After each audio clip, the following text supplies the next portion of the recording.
The Presidents Analyst. The Presidents Analyst, released in 1967, may be one of the sharpest political comedies the decade produced, yet it barely made a dent at the box office. James Coburn stars as a psychiatrist enlisted to counsel the US president, only to find himself hunted by an absurd parade of global intelligence agencies, including a sinister corporate entity known simply as the Phone Company. The film skewers Cold War paranoia with a surreal, genre-bending style that veers from slapstick to sci-fi without warning. It didn't just mock American institutions, it took aim at Soviet and Chinese surveillance too, making it unusually bold for its time. Some speculate its biting satire of telecommunications monopolies led to distribution problems, with whispers of studio discomfort and limited television airings fueling its cult mystique. Critics were split. Some dismissed its tonal chaos, others admired its ambition. But decades later, its warnings about mass surveillance and corporate overreach feel eerily prescient. Coburn, typically cast as a suave action lead, delivered a dry, offbeat performance that remains one of his most underappreciated comic roles. What once seemed like an oddball relic now reads like a prophetic warning wrapped in psychedelic absurdity. Bedazzled. Released in 1967, Bedazzled took the classic Faust legend and twisted it into a dry-witted satire that still cuts deeper than many modern blockbusters. British comedy icons Peter Cook and Dudley Moore led the charge. Cook is the devil under the alias George Spigot, and Moore is Stanley Moon, a downtrodden short-order cook desperate enough to sell his soul for 7 wishes. Each wish backfires in absurd and biting ways, poking at the hollowness of fame, love, and material success. Directed by Stanley Donen, better known for Technicolor musicals like Singin' in the Rain, the film veered into surrealism, with a structure that played more like a sketch review than a traditional narrative. Donen let Cook and Moore morph through a carousel of bizarre characters, from pop icons to silent monks, all while lampooning the spiritual void of swinging London. Critics in the UK praised its philosophical edge, but American audiences were less receptive. Some speculate its satirical swipes at organized religion and the Cultural Revolution may have alienated viewers across the Atlantic. Others point to its cerebral tone, which clashed with the broader humor dominating US box offices. Despite the lukewarm reception, its influence endures. Rumors swirl that Monty Python's Terry Gilliam drew inspiration from Cook and Moore's irreverent style. The two comedians, already known for Beyond the Fringe, pushed boundaries that mainstream comedy wouldn't touch for years. And while the 2000 remake starring Brendan Fraser and Elizabeth Hurley leaned on special effects and slapstick, the original remains a cult gem, one that delivers its laughs with a cynical grin and a philosophical punch. The Wrong Box. In 1966, a British black comedy called The Wrong Box quietly bypassed mainstream attention and later carved out cult status. Directed by Brian Forbes and adapted from the 1889 novel by Robert Louis Stevenson and Lloyd Osbourne, the film spins a grim Victorian concept, a tontine where the last surviving member inherits a fortune, into a gleefully absurd farce. Its humor leaned into slapstick, rapid-fire dialogue, and a morbid fascination with death, all of which felt out of step with the more conventional tastes of American audiences at the time. While no concrete records confirm widespread censorship, the film's darker tone reportedly sparked concern in certain markets. Scripted by Larry Gelbart and Burt Shevelove, who had gained fame for A Funny Thing Happened on the Way to the Forum just a few years earlier, the film assembled a powerhouse cast of British comedy icons: Michael Caine, Peter Sellers, Ralph Richardson, Wilfred Lawson, and John Mills. Sellers' eccentric portrayal of a deranged doctor became a standout, and while rumors suggest some tension on set due to his improvisational style, nothing was formally documented. Though The Wrong Box never made a dent at the American box office, it resonated more in the UK, where its satirical take on Victorian decorum found a niche audience. Some dare to guess that its anarchic tone may have helped set the stage for Monty Python's Flying Circus, which arrived just 3 years later. In hindsight, The Wrong Box stands as a sharp-edged relic of a decade when British comedy was getting bolder, weirder, and often funnier. Divorce American Style. In 1967, Divorce American Style took a sledgehammer to the suburban dream, and did it with a smile. Written by Norman Lear and directed by Bud Yorkin, The film skewered the rising divorce culture of the late 60s, just as national divorce rates were beginning to climb sharply. Rather than sugarcoat the unraveling of marriage, the film leaned in, turning dysfunction into punchlines without losing sight of the social commentary underneath. Dick Van Dyke and Debbie Reynolds starred as a couple unraveling under the weight of modern expectations, legal bureaucracy, and emotional exhaustion. Van Dyke, known for his high-energy slapstick, offered a more grounded performance here, while Reynolds played against her usual romantic comedy type with surprising sharpness. Despite their chemistry and the film's incisive tone, it never reached the box office heights of more conventional hits like Barefoot in the Park. Critics appreciated its bite. Variety praised it at the time for being brightly written and well played, while some modern film scholars argue it helped lay the groundwork for the more candid relationship films of the 70s. Titles like An Unmarried Woman or even Bob and Carol and Ted and Alice owe a tonal debt to its blend of satire and sincerity. Rumors have swirled for years that Lear used the film as a testing ground for themes he'd later explore on television, especially gender roles and suburban disillusionment. Whether intentional or not, Divorce American Style now reads like a blueprint for Lear's sitcom empire. Overlooked by many, it stands as a gutsy, genre-bending comedy that dared to laugh at the cracks forming in the American dream. The world of Henry Orient. By 1964, Peter Sellers had already become a comedy heavyweight, with both The Pink Panther and Dr. Strangelove hitting theaters that same year. But tucked between those classics was a lesser-known gem, The World of Henry Orient. Directed by George Roy Hill, who would later helm Butch Cassidy and the Sundance Kid in The Sting, this offbeat comedy veered away from the decade's standard teen narratives. Instead of beach parties or sanitized romances, it's centered on two Manhattan schoolgirls, played by newcomers Tippy Walker and Mary Spaeth, as they obsessively trail a self-important pianist across the city. Sellers, in full chaotic mode, plays Henry Orient like a man unraveling under the weight of his own ego. Critics admired its honesty, though the film struggled commercially, possibly due to its unconventional tone and lack of major stars beyond Sellers.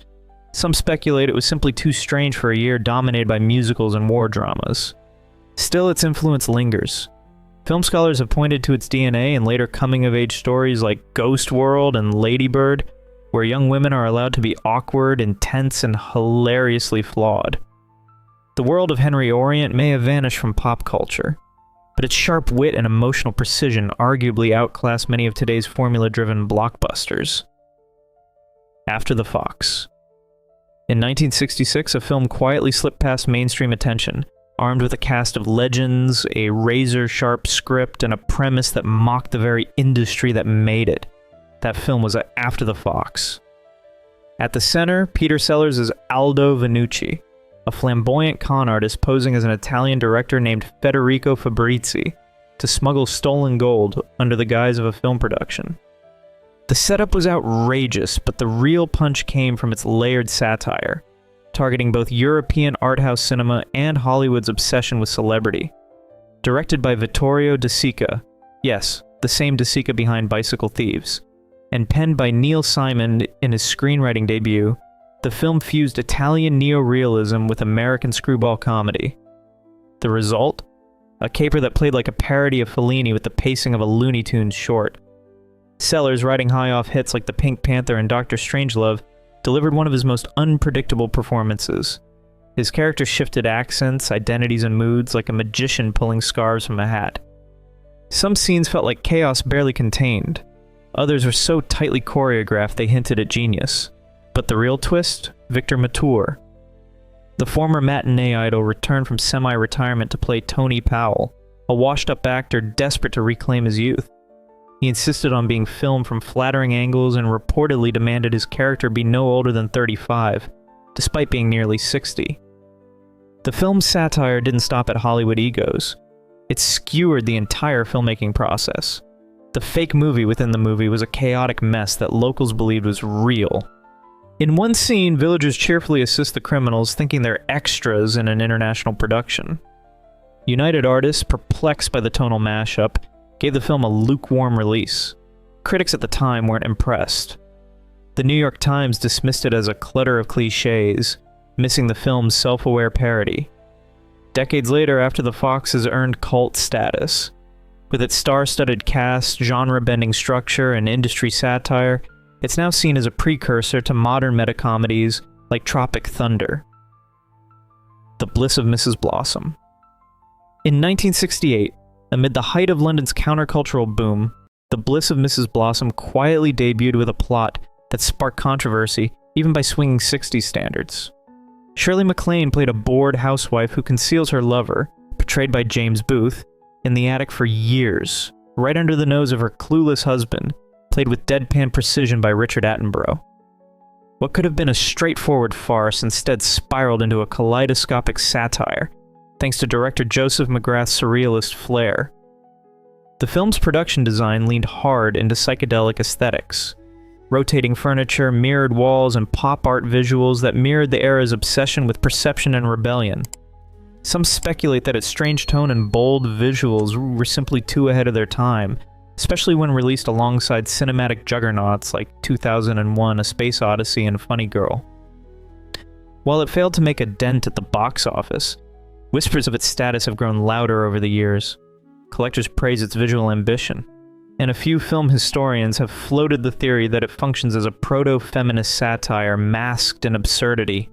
Legends tease that MacLaine improvised entire scenes, injecting a chaotic energy that only deepened the film's offbeat charm. Though largely overlooked, The Bliss of Mrs Blossom stands as a curious time capsule, one that arguably feels more daring and inventive than many of today's risk-averse blockbusters. What's so bad about feeling good? In 1968, while Hollywood chased sweeping epics and Oscar bait, a strange little comedy dared to flip the script. What's so bad about feeling good imagined a New York City infected by a virus that made people irrationally, almost suspiciously happy. George Peppard, usually cast as a brooding lead, played a disillusioned beatnik suddenly grinning ear to ear. Mary Tyler Moore, just before her sitcom breakthrough, matched him with a performance that hinted at the comedic brilliance she'd soon unleash on television.